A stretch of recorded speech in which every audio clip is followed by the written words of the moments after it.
Over the years, Hunters have had a lot of ups and downs, but generally have remained a pretty good class to play throughout all of the expansions. From being absolutely stacked early on in TBC due to easy access of set bonuses, to even getting some love during Wrath of the Lich King Classic where they was given Trap Launcher early. If you like having a pet, there is just no better class to play. Sure, there's other classes like Warlocks that have got pets, but it's just not the same as a Hunter. Season of Discovery brings the Rune system where all classes are going to get some pretty funky abilities from future expansions, or in some cases, completely new abilities. As someone who raids quite a lot in Wrath of the Lich King as a Hunter, some of the changes that I've seen on Season of Discovery for Hunters has actually taken me by surprise. Overall, in Season of Discovery, before we get into the runes though, they look like they're in a really good place. If you're a fan of Beast Mastery, where actually your pet is doing the majority of the damage and you're just looking after him, Beast Mastery gets some pretty insane runes. If you want to go Marksman and you want to ditch your pet to do extra damage, then you've got that option as well. And even though in Survival there are some pretty good talents for actually doing damage at range, Season of Discovery is bringing the Melee Hunter. So the Survival tree is probably going to be the place to go if you want to be a Melee Hunter, even though there is actually good reason to go BM, and we'll get into that during the video. Before we get stuck in, click that like button down below and subscribe to the channel if you're not already subscribed. So let's get into the runes and I'll give you a little bit of a breakdown on some little bits that have changed since the demo at BlizzCon. I truly believe that glove runes are going to be one of the first that you get, so let's start there. First of all, you've got Beast Mastery, where your pet's damage and health are increased by 30% and its focus regeneration by 80%. In addition, your pet's growl now also taunts the target to attack it for 3 seconds. Now that is actually a crazy amount of extra damage and health for what are already pretty overpowered pets, particularly at low level. We know in vanilla pets don't scale particularly well, but actually when you're leveling, Hunter pets that are just fine. And if you put that 30% extra damage on top of picking up Unleash Fury in the talents, where you're going to get a further 20% damage, and there's also another rune that we're going to talk about soon that further increases your pet damage, I think Hunter pets are going to be absolutely slapping. But if you don't really care too much about your pet doing the damage, then you've got Carve. Now Carve is a sweeping attack that strikes all enemies in front of you for 50% weapon damage. So this is the first of the Melee Hunter abilities. It's nice that it's a full-on cleave in front of you, so a nice AoE ability. And I think it's probably a good time to mention a couple of little things that were picked up during the data mining earlier on this month that go against what we saw at the demo at BlizzCon. So basically, every Hunter that I saw play at BlizzCon all for some reason instantly went for the Melee Hunter option. And it's because it's new, I totally get it. I think Blizzard very quickly saw how weak it was even during those short demos. Because what they've actually gone ahead and done, assuming this all makes it into live, is the Raptor Strike cooldown has been cut in half. So ordinarily it's 6 seconds, but now it's going to be 3 seconds. And that's going to be an important ability when we get to a rune very, very soon. And also, traps can now be used in combat. And not only that, the tooltip actually shows a 40-yard range. This was not the case at BlizzCon. Traps could not be used in combat. But now as a Melee Hunter, up close and personal with the boss or with the trash, being able to carve, drop an explosive trap, and then obviously there's some other abilities that are going to come from runes which we haven't actually looked at yet. It could actually be pretty crazy, and you can see the comparison in tooltips for both Raptor Strike and Explosive Shot here. Now Explosive Shot and Immolation Trap very well could be acting like their very own trap launcher for hunters that want to play at ranged, or they could have a 40-yard range because actually there will be a rune that comes in later, maybe on shoulders or on your cloak or something like that, that actually gives you trap launcher. So I wouldn't get too excited in a moment, even though it's got that range on it. I still think that might be paired with another rune to enable it to be trap launched. Obviously, we'll have to wait and see about that, but I do truly think that the actual change to the combat traps is around the Melee Hunter not doing enough damage. And then for you general DPS that want to be doing all the pumping themselves at range, we've got Chimera Shot, where you do 125% weapon damage, refreshing the current sting on your target and trigger an effect. If it's Serpent Sting, it instantly deals 40% of the damage done by your Serpent Sting. If it's Viper Sting, you're instantly going to restore mana equal to 60% of the total amount drained by your Viper Sting. If it's Scorpid Sting, you're going to be able to do a 10-second disarm, and this can't occur more than once a minute. So you've got some options there. Obviously, it's a great way to be able to get some mana back. It's a great way just to do extra damage because you're going to have Serpent Sting on the boss or on the trash most of the time, especially when paired with another rune that we're going to talk about soon. This is what I actually do like about the Hunter. There's some runes that I don't like, and I wouldn't have gone down the melee route if I'm completely honest, but a lot of these runes do synergize really well. And in PvP, having the disarming Chimera shot is absolutely amazing. And finally, if you play Wrath of the Lich King as a hunter, you know explosive shot has been the bread and butter of the survival hunter pretty much for the entire expansion. You fire an explosive charge into the enemy target, dealing X amount of damage, and it's fire damage by the way, and the charge will blast the target every second for an additional 2 seconds. Now the cooldown's shared with Arcane Shot, which fine. This is missing one key thing. The thing that makes Explosive Shot extremely fun to use is lock and load. So I'm really hoping that one of the future runes, maybe when we get to level 40 or even level 50, is actually going to be lock and load. And the lock and load rune could interact with all of these, not just Explosive Shot. I think Explosive Shot feels great with lock and load. Until we've got that, don't know. That's the glove runes anyway, and overall there is a little something for everyone. So let's move on to the chest runes. Now, if you don't know, there was so much noise being made about the fact that Alliance are going to have Wind Fury from Cats, they're going to have Blessing of Kings from Paladins, and Blizzard are listening, and they're already making changes before the game is even going out, which is amazing to see. Raptor Strike having its cooldown reduced, traps being used at range potentially, and being able to be used in combat, and then Aspect of the Lion being added. There is one thing that I don't like, and I'm not 100% sure on myself yet, but it looks like Expose Weakness, which was this rune, has actually been removed and replaced with Aspect of the Lion.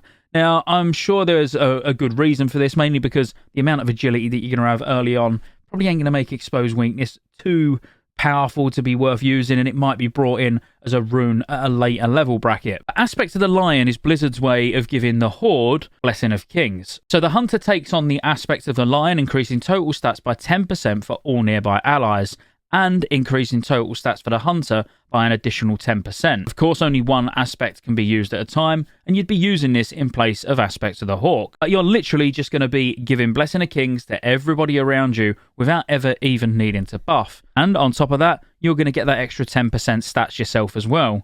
Overall, really good. I would have liked to have seen it not being an aspect. Maybe not even seen it on a hunter. It could have come from anywhere. I feel like me personally as a hunter, I'd rather be using Aspect of the Hawk, because you get things like improved Aspect of the Hawk, where you have a chance at increasing your ranged attack speed. So no actual ranged hunter is ever going to want to use this. So really, you are only limiting yourself to melee hunters bringing this, because actually the other abilities here for melee hunters, not particularly good, not really worth using. So you will just use Aspect of the Lion. We either have a melee hunter, or we don't have kings, because no ranged hunter is going to want to use this. Just a minor complaint. Next up would be Cobra Strikes though, where your critical hits with shot abilities cause your pets next to special attacks to critically hit. This has got some amazing synergy, so I don't want to talk about this too much, but BM hunters, you're going to want this. And it will become clearer when we get onto the leg runes, but this will be your go-to chest rune if you're going to play a BM hunter. Lone Wolf is absolutely amazing, and I've got to be honest, this is the one rune that makes me want to play hunter in Season of Discovery. I'm not a big fan of pets. I know some of you probably love having a pet as a hunter, but the first time I really enjoyed hunter was as soon as I could get rid of the pet back in original retail, and when Lone Wolf was first introduced. I love the fact that you can ditch your pet and do 25% increased damage with all attacks while that pet is not active. But this doesn't mean that you can't use a pet still. You've got to remember, you can change these runes on the fly, boss by boss basis. As long as you're out of combat, you'll change runes. So let's think about the next one being Master Marksman, where it increases your critical strike chance by 5% and reduces the mana cost of all your shot abilities by 25%. As a ranged hunter, you could switch between these two on a fight-by-fight basis. If it's a fight where your pet is constantly getting AoE'd and hit by stuff, get rid of the pet and just nuke the boss. If it's one where it's quite pet-friendly and there's not that much AoE going around, you could take Master Marksman for better mana, to obviously keep pumping more. You could even take Cobra Strikes, which obviously will just get your pet doing even more damage. I still think, really, for a ranged hunter, you're between Lone Wolf and Master Marksman,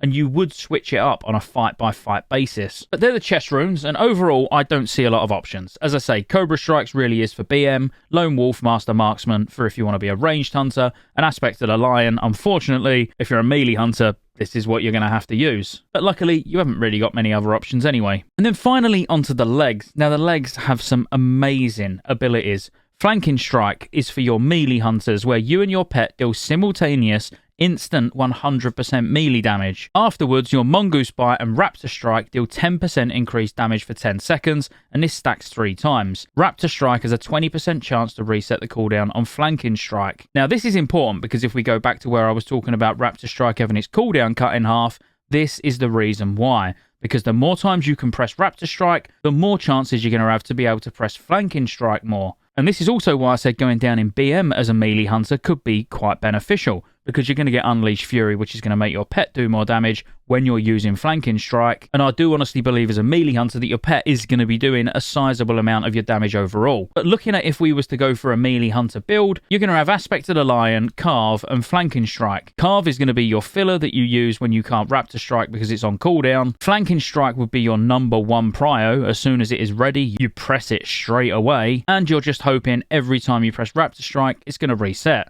Now, you're probably wondering why I didn't mention Mongoose Bite in there and I'm fixating on Raptor Strike. Well, that's because Mongoose Bite is a counter-attack, so you have to physically dodge an attack before this becomes active. I would like to see a rune further down the line where, I don't know, this has a chance on Carve or it has a chance on Flanking Strike to allow it to be used no matter what. Because it is going to be a melee ability that you've got sat there, and the vast majority of the time in PvE when you're in a dungeon or a raid, you're not going to be able to use it. So I do think there needs to be a bit of thought put in there to allow Mongoose Bite to be used sort of rotationally or as a proc. A little bit like for Warriors in Cataclysm where Overpower can be used. Overall, Flanking Strike's going to be great for you melee hunters. I hope you enjoy it. Kill Command is next, and this is nothing new. We've used Kill Command, and it's normally something you macro into your other abilities and just forget about it. Firstly, what it does and why I think this synergizes really well in the level 25 bracket. It gives the command to kill, increasing your pet's damage done from special attacks by 60% for 30 seconds.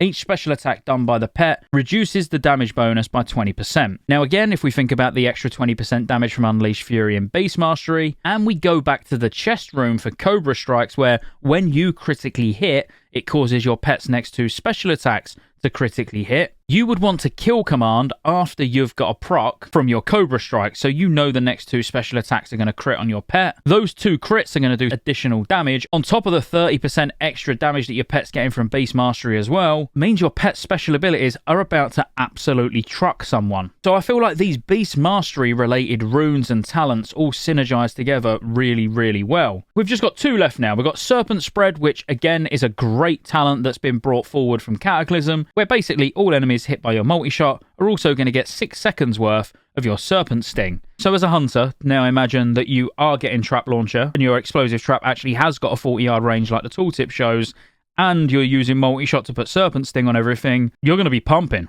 There's not really a lot else to say about this. It is just really nice. And again, it could synergize particularly well with Chimera Shot, because when you do Chimera Shot, it's going to refresh the current sting on your target, which even though it's only a 6-second Serpent Sting you're getting from Serpent Spread, if you Chimera Shot into one of these targets, it will go to a max duration Serpent Sting. So that's pretty good. And finally, Sniper Training. Now, this one just seems bonkers to me, and let me know in the comments if you think it's as overpowered as I think it is. Your shot abilities gain 30% increased critical strike chance while you've not moved for the last 6 seconds. 30%. That is so much crit.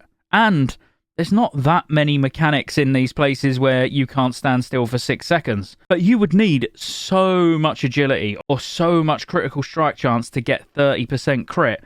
Like, that is a bonkers amount of crit. And any hunter that's playing at range that isn't using Flanking Strike because they're melee is going to take Sniper Training for every single target boss, without a doubt. Of course, for big cleave fights, you might be using Serpent Spread, but I think even for that, I'd be more tempted to take Sniper Training and use my Explosive Trap as a way of doing some cleave to other mobs, so I can just fully focus whatever the main kill target is, blasting it down with 30% extra crit chance. See, I think the Hunter is in a really good place, because even if you don't play a Hunter main, you can very quickly look at these and know exactly when you're going to use each one. And the fact that if you want to be a melee hunter, you have 0 choice between runes, or maybe 1. You might have 1 choice of a rune, because technically with a 3-second Raptor Strike now, you could drop Carve and take Beast Mastery, so your pet's actually going to start doing a lot more damage. But that's 1 less melee ability you can press, so I don't know. I hope you enjoyed the video. If you did, again, be sure to like and subscribe, and check Rested XP out. I'm putting them at the end of all these videos because it's free. I just want to put that out there. Yes, if you want to buy the level 20 to 60 portion of the guide, you need to get the Classic Era Speed Leveling Guide, which it will be the fastest way you can level. But obviously, up till 25, the 1 to 20 on Rested XP is free anyway, so you might as well download it and use it. You're welcome. I'll see you on the next one.